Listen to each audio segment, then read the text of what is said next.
Malawi Today. Mzinda wa Lilongwe pamene ogulitsa chimanga anatseka msewu posakondwa ndi ganizo la bungwe la National Food Reserve Agency losawagula chimanga chawo. Anthuwa adapita kumalowa kukagulitsa chimanga chawo. Wezi Gausi ali ndi ripoti. Eni mabizinesi bungwe la Eskom likungula nyalanyaza chabe kukonza vutoli. Mmodzi wachita mabizinesi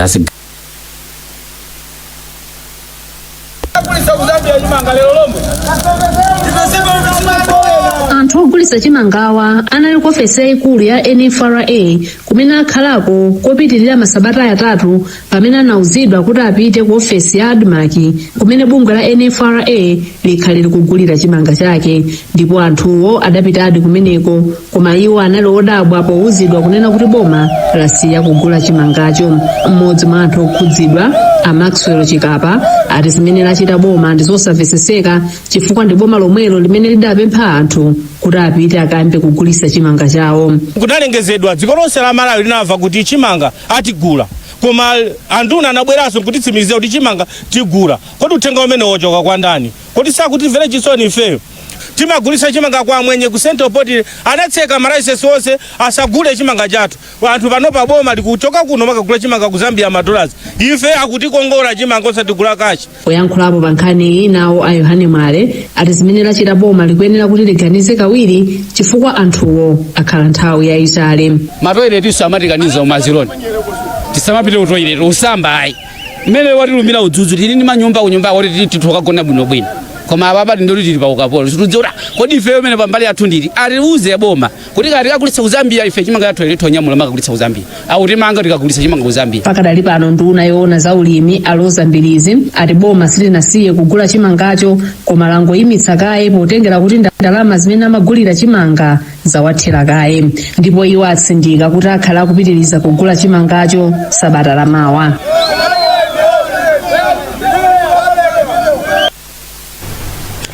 Wachiwiri kwa mtsogoleri wa dziko lino Ajenansa wati siodabwa ndi kuchotsedwa kwa nthambi yoona za ngozi zogwa mwadzidzidzi komanso yosintha kagwiridwe ka ntchito m'boma ku ofesi yake.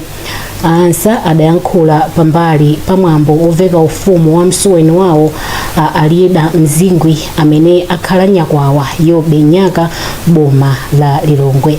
Zambiri mulipoti ili la Mercy Matonga.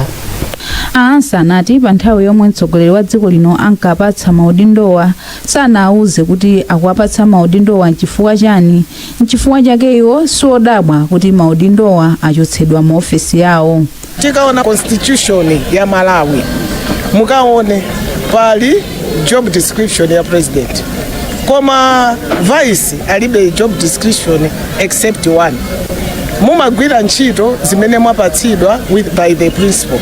Pamene amandipatsa dodima sana ndiuze chifukwa nangoti ndikupatsani dodima mugwire ntchito. Pamene ayichotsa sindingafunsa kuti mwayichotsa bwanji.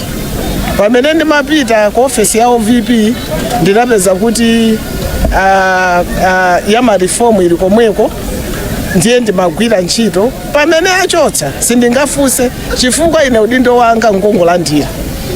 Ndipo poyankhula pamwambo wa ufumu mkulu ku nthambi yosunga mbiri a Lavumo Mazibuko anati chikhalidwe ndi chofunika kuchisamalira kamba kuti anthu opanda chikhalidwe ali ngati mtengo opanda mizu. Pamwambowo Ansa kudzera mu Ansa Foundation anapereka mapaki a ufa okwana 150 kwa anthu achikulire komanso ovutikitsitsa.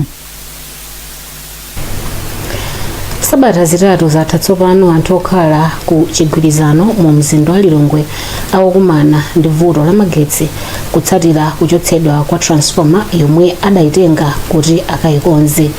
Izi zakhudza kwambiri anthu ochita mabizinesi omwe ndi oposa 500 amderali. Jimmy Chazama walemba ripoti lomwe awerenga ndi Pemphero Malimba. Bizinesi bungwe la Eskom likungula nyalanyaza chabe kukonza vutoli. Mmodzi wachita mabizinesi asigayo Amairos Nedison wali nthawi yomwe kulibe magetsi waloza ndalama zoposa 2 miliyoni kwacha. Anthu ambiri pano bakuvutika panazolera unikidwa magetsi kuphikira magetsi amanjoza amasunga mafiriji kwa hiyo kwa transformer napeza kuti anthu anasafara kwambiri.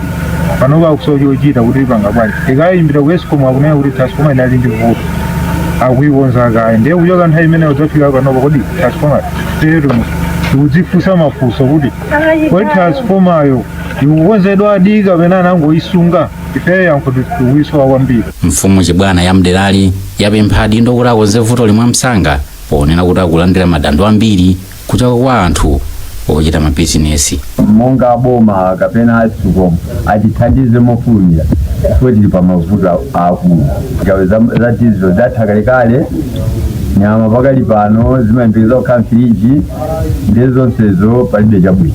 Pakadali pano wofalitsa nkhani ku bungwe la Escom apirira phiri wapepesa anthu omwe akhudzidwa ndi vutoli ponena kuti transformer yomwe idachotsedwayi yakonzedwa ndipo ibwezeretsedwa pakutha pa Mulungu pa 25 January 2026.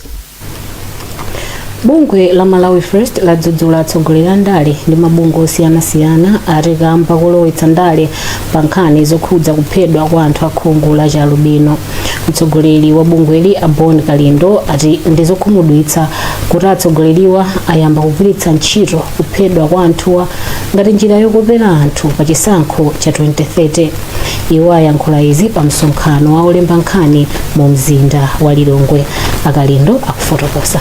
Nkhani ndiyomvetsa chisoni koma taona kuti pali anthu ena andale komanso magulu ena omenyera maufulu akufuna itenge nkhani ngati yopezera mavoti a 2030. Tipemphe kwa amene akufuna akuona ngati nkhani ya ndale mudikirire mupange kampeni koma osakhala kugwiritsa ntchito nkhani ya Malubino. Nkhani imene tifuna tikhale nawo aboma tikambirane nawo tidziwe kuti kodi alephera, ngati alephera ndiye kuti ife ngati bungwe tiyenera tipemphe maiko akunja ngati kwa America kwa Trump kuti athandize kufufuza kuti tidziwe ife ngati dziko ngati ana obadwira muno Malawi kuti makamaka chimachitika ndi chani. Mkulu woona zachilengedwe ku nduna wa zachilengedwe ataonga mbali Luka wati malonda ampweya umene ukhoza kuononga chilengedwe carbon trading pa Chingerezi ukhoza kuthandiza dziko lino kumapeza ndalama zothandizira pa ntchito yosamala za chilengedwe. Aluka anena izi mboma la Salima pa maphunziro atola nkhani okhudza malondawa. Iwo adatinso kukhazikitsidwa kwa mfundo zoyendetsera malondawa kuthandiziranso kuyika ndondomeko zotetezera anthu. Iwo akufotokoza. Carbon trading ndi dera limene tingapindule ngati dziko kandi ngati malonda ampweya eti mukudziwa ka mafactory akamapangika kumakhala mpweya yosiyanasiyana yoyipa kutukuka imene imatha kupangisa kuti nyengo izisintha. Chifukwa imapangisa kuti kunja kutenthe kwambiri ndi chimene chimapangisa kusintha kwa nyengo. Ndiye malonda amene wawa ali ndi potential yobweresa ndrama zina zatsopano zimene mwina sitinapange tapping to kubweresa ndrama zina zimene tingatogwiritsa ntchito mosiyanasiyana. Ndrama zimene zitatogwiritsa ntchito muzitukuko zosiyanasiyana zimene zikutikhudza ku Malawi kapena zili zofunikira ku Malawi komanso zithaso kupindulira ma communities monga kumene ma projects amenewo azichitika. Tikhalenso tikubwera ndi nkhani zina zambiri tikaonera izi. Kupitirira ndi nkhani zathu, apolisi ku Blantyre apempha anthu kuti agwirane nawo manja pothandiza kukhwimitsa chitetezo.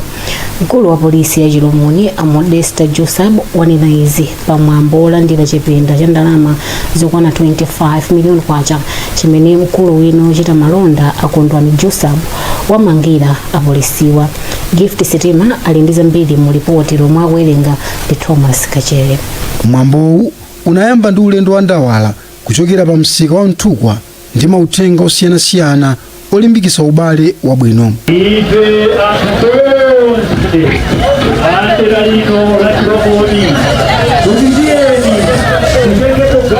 Ajusab anati thandizoli ndi chitsimikizo cha ubale wabwino pakati pa apolisi ndi anthu amderali. Donation imene iyi yafika nthawi yenilena ndipo ife ndayilandira ndithu ndikukhulupirira zoti ubale wathu omwe ulipo utithandizira kwambiri kunena zoti titumikire moyenerera kudera lino. Tingolimbikiza anthu kunena zoti asamatenge malamulo m'manja mwawo. Malamulo alipo onena zoti timayenera kutsatira ngati kuno polisi.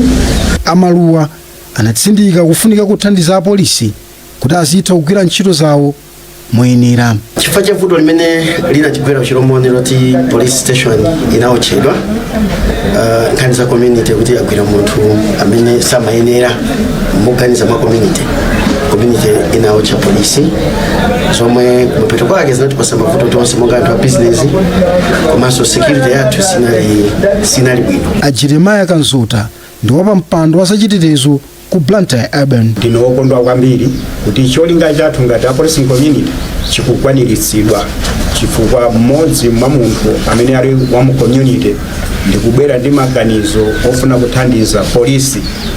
Ndikuona kuti zimene tikumanena kuti apolisi ndi abale athu paiwo okha sangathe kugwira ntchito ndikuona kuti chikukwaniritsidwa. Pachifukwa chimenechi ndili ndi chimwemwe kwambiri. Mwambowu unabweretsa pamodzi anthu osiyanasiyana kuphatikizapo mafumu ndi akuluakulu azachitetezo. Anthu ochokera kwa mfumu yayikulu Namkomba m'boma la Mangochi ayamikira projekti imene bungwe la Yamba Malawi lakhala likukhazikitsa imene cholinga chake ndi kutukula mabanja awo. Kudzera mu ndondomekoyi bungweli lakhala likupereka ndalama za mpambo oyambira bizinesi komanso maphunziro amene angachitire bizinesizo. Kondwani Mhone walemba ripoti limene akuwerenga ndi Isaac Salima. Kudzera mu projekti imene cholinga chake ndichofuna kutukula manja makamaka poyika chidwi pa nkhani zotukula ana, bungweli lakhala likupereka ndalama zochitira bizinesi kwa amayi komanso kuwaphunzitsa maphunziro amene angachitire bizinesizi. Amayi amene akupindula awa ndi amene ali ndi ana osachepera zaka zisanu. Pakadali pano amayi okwana 916 amene ali m'magawo okwana atatu akhala akulandira ndalama yokwana $300 kuti ayambire bizinesi zawo. Mmodzi wa akuluakulu ku bungwe la Yamba, Kingsley Molongo, adati cholinga chawo chofuna kutukula ana komanso manja podzera powapasa zochita amayi. Chimene tikufuna masomphenya athu kupereka ndalama zimenezi ndi zoti makolo amene ali ndi ana amene ali mpulogalamu athumu azitha kupanga mabizinesi okhazikika. Mabizinesi amenewa azitha kukwaniritsa zofuna ndi zosowekera za ana. Mbuyomu ana ambiri amagona ndi njala osadya, koma chiyambeni project imeneyi ndi mabizinesi amene akhala nawo kudzera mu project imeneyi akwaniritsa kukwanitsa zakudya za ana komanso zosowa zawo zonse za ana kuti ana athe kukula mwathanzi komanso mwaungwiro. Mmodzi wa anthu opindula Ane Jambo ati akhulupirira kuti ndalama zimene alandirazi ziwathandizira potukula bizinesi yawo yogulitsa nsomba. Tazilondolera ndalama limene ndalandira ndikuyembekeza kuti lindithandiza mochuluka lindisunda pamene ndinali ndikufika level ina. Ndinali ndikupanga bizinesi yochepa chabe ndimagula chigoba chimodzi cha nsomba chifukwa cha ndalama yambiri imene ndalandirayi ndikwanitsa kumagula zigoba 20 olo mabeseni akuluakulu awiri a nsomba ndikumakwanitsanso kupita ndekha kugeni kukagulitsa. Kudzera mu projekti anthu akhalanso akulandira ndalama yokwana $20 pa mwezi kwa miyezi yokwana 6 zimene zawathandiziranso kuti azipeza ndalama yothandizira pa khomo.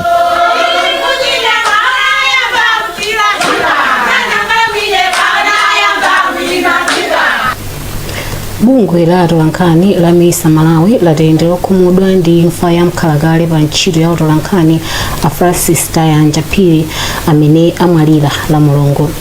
Malemuwa amwalira pa chipatala cha Gulupu mu mzinda wa Blantyre atadwala kwa kanthawi kochepa. Atayanja Phiri adapuma pa ntchito ya utolankhani mchaka cha 2018 pa nthawi imene ankagwira ntchito ku nyumba yofalitsa nkhani ya Times Group. A Gordon Matonga ndi wapa mpando wa bungwe la MISA Malawi ndipo akufotokoza zambiri. Ifa ya Tayanja yalikhuza kwambiri chifukwa choti MISA Tayanja Phiri anali mtolankhani wokhazikika, anali woti wagwira ntchito ya utolankhani atayitali. Ifa yawo yabwera pamene sitimembekezera, pamene timadalira kuti atenge experience yonse azithandiza atolankhani amene angobwera kumene. Ife ngati a MISA Malawi tizakumbukiranso ifo suti anangokhala mmodzi mwa mamembala athu amene anakhala nthawi yayitali komanso anali mmodzi amene anagwirapo ntchito zosiyanasiyana kuno ku MISA Malawi maudindo osiyanasiyana ndi imfa yawo ndi chinthu chokhumudwitsa kwa ife. Tayanja phiri amakhulupirira kwambiri ntchito zomathandizana atolankhani kuti atolankhani ndizigwira limodzi osamangopanga patokha iyani.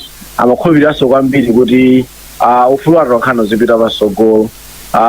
Tayanja phiri amakhulupirira kwambiri za ma press clubs monga nthawi imene amatsogolera Nyika Press Club anathandizanso kwambiri kuti ipange maubale ngakhale ndi maiko akunja. Mfumu ya mzinda wa Blantyre Isaac Jomo Osman yalimbikitsa kampani komanso adindo ena okhudzidwa ndi zachilengedwe mu mzindawo kukhazikitsa ndondomeko zothandizira kusamalira mitengo kwa nthawi yayitali. Poyankhula pamwambo wodzala mitengo m'phiri la Michiru, mfumuyi yalimbikitsanso ntchito zogwirira ntchito limodzi ndi anthu okhala m'madera posamalira mitengoyi. Daniel Zimba walemba ripoti. Malinga ndi Isaac Jomo Osman, mfumu ya mzinda wa Blantyre, kampani komanso adindo ambiri okhudzidwa ndi zachilengedwe amagwiritsa ntchito ndalama za nkhaninkhani kubyala mitengo chaka ndi chaka, koma chisamaliro cha mitengoyo chimasowa. Iwo ati izi zimachititsa kuti mitengo idzingobyalidwa m'malo omwewo ndi kumafa chaka ndi chaka. Choncho alimbikitsa kugwirana manja ndi anthu okhala m'madera pa ntchito yosamalira mitengo kwa nthawi yayitali. Ndiye chomwe tikufuna ngati water board ikabwera chaka chino ngati kuzala mitengo chaka chino zaka ziwiri water board jasabwereso ku Michiru kuzazala mitengo. Ndalama anakonza ija tiyang'anire mitengo ija. Atayang'anire mitengo ija ni ndani? Achinyamata omwe akusowa zochita.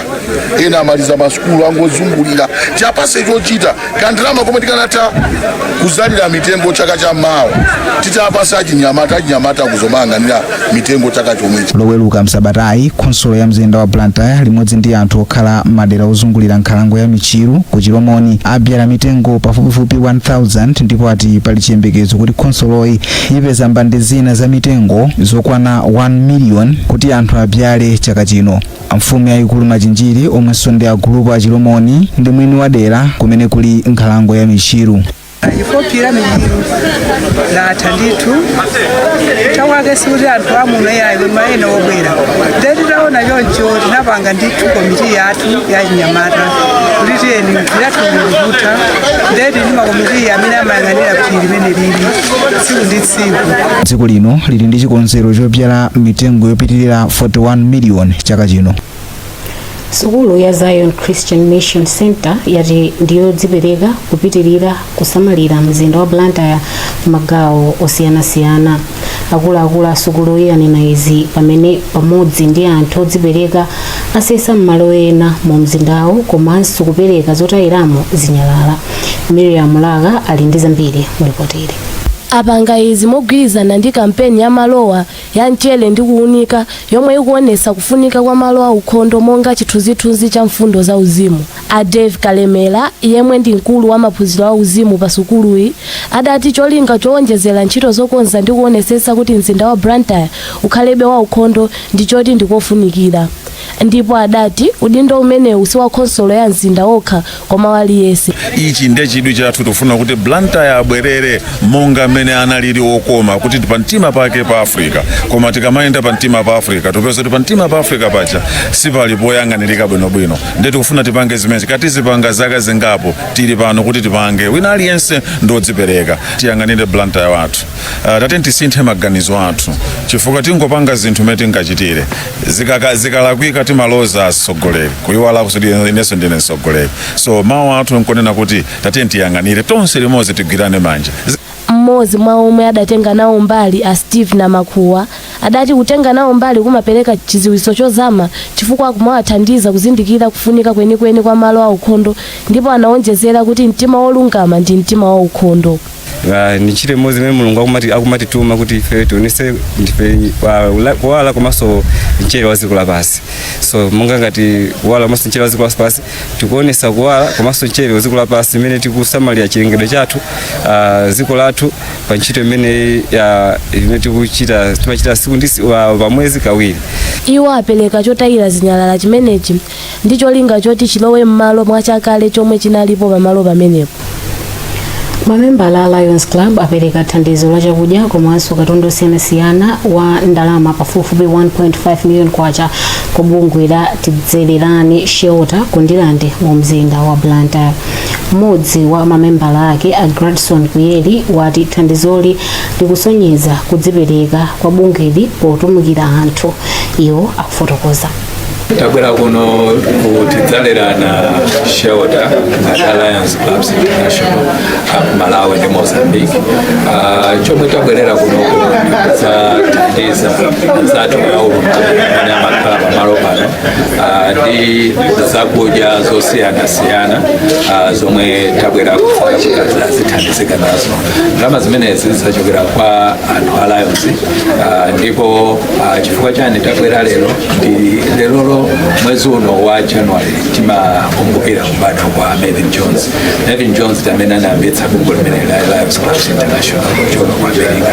Ndiye anabadwa pa 13 January. Ndiye maiko onse apasi bungwe la Lions timakhala ndithu tikusangalala tikukumbukira tsiku limene. Frank Banda ndi mkulu wa Tidzelelani Shelter. Chambia litongoze Mulungu chifukwa china kuti kuonesera kuti chikoli chake kuchokera ku Lions Club chifukwa abwera kuno uzatendera ndipo alithandiza ndizo zabwera kubwino ndizithandizira kuti Tidzelelani Shelter igwire ntchito zathu ali ndi ulumali ndipo mmene uno kufunika kwambiri chifukwa wadesu nthawi imene tinali kuti ano malwera chifukwa zimene abwerayi ndi nthawi yake imene mavuto amene tinali nawo acheke ndithu. Pano pa Tidzelelani Shelter timasunga anthu ogona pano 15 komanso ndi anthu ena ogona 68 amene amangobwera pano kuthandizira zinthu zingapo kumapita. Choncho mavuto amene makumana pa Tidzelelani Shelter chambiri mavuto azakudya, bill ya madzi, bill ya magesi, medical bills komanso nkhani ambiri makhalana kuti chithandizo cha siku ndi siku makhaji kusowekera kufuata madelera kuti anthu ena athandize yakhalusana bwera anthu aja timakhati kuvutika ndithu. Nkhani zathu ndi zomwezi koma tisanasiyane nayenso mitu yake. Mpungwepungwe unabuka mu mzinda wa Lilongwe pamene ogulitsa chimanga anatseka msewu posakondwa ndi ganizo la bungwe la National Food Reserve Agency losawagula chimanga chawo. Wachiwiri kwa mtsogoleri wa dziko lino wati siwodabwa ndi kuchotsedwa kwa nthambi zina mu ofesi yake. Mu nkhani za m'mayiko ena, bungwe la Malawi First ladzudzula magulu ena polowetsa ndale pa zakuphedwa kwa anthu akhungu la Chalubino.